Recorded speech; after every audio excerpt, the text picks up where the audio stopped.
Komisi 2 DPR RI menginginkan tenaga kerja honorer yang ada di Indonesia dapat diangkat menjadi aparatur sipil negara atau ASN.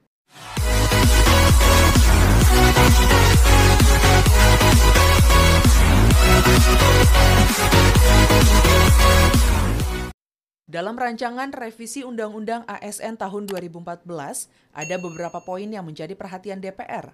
Salah satunya terkait kejelasan nasib tenaga honorer yang bekerja di institusi pemerintahan atau lembaga negara. Ditemui di Gedung Nusantara DPR RI Senayan, Jakarta, anggota Komisi 2 DPR RI Hugua mengatakan, pasca revisi Undang-Undang ASN, pegawai honorer di lingkungan lembaga negara harus diangkat menjadi ASN atau P3K. Sehingga nasib para tenaga honorer sangat bergantung dengan hasil revisi Undang-Undang ASN ini. Berarti kalau memang itu maka semua tenaga honorer K2 maupun tenaga honorer harus diupayakan untuk di P3K kan? Kan begitu, ya? Kalau dia mau masuk dalam sistem pemerintah atau sistem negara, ASN. Anggota Komisi 2 DPR RI Aminur Rohman mengatakan pihaknya terus berupaya agar tenaga honorer dapat diangkat menjadi ASN dan P3K.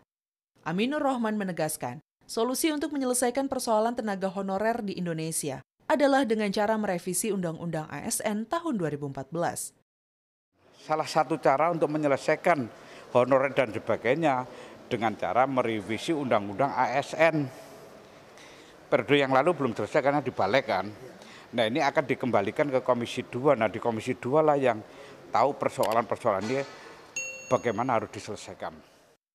Hai Sobat, dalam rancangan revisi Undang-Undang Nomor 5 Tahun 2014 tentang Aparatur Sipil Negara. Pasal 1 Ayat 1 dalam Undang-Undang ini tertulis, aparatur sipil negara yang selanjutnya disingkat ASN adalah profesi bagi pegawai negeri sipil dan pegawai pemerintah dengan perjanjian kerja yang bekerja pada instansi pemerintah. Pada ayat 3, pegawai negeri sipil yang selanjutnya disingkat PNS adalah warga negara Indonesia yang memenuhi syarat tertentu, diangkat sebagai pegawai ASN secara tetap oleh pejabat pembina kepegawaian untuk menduduki jabatan pemerintahan. Dan pada ayat 4 disebut, pegawai pemerintah dengan perjanjian kerja yang selanjutnya disingkat PPPK adalah warga negara Indonesia yang memenuhi syarat tertentu, yang diangkat berdasarkan perjanjian kerja untuk jangka waktu tertentu dalam rangka melaksanakan tugas pemerintahan yang tidak bersifat wajib atau kebutuhan dasar pelayanan publik.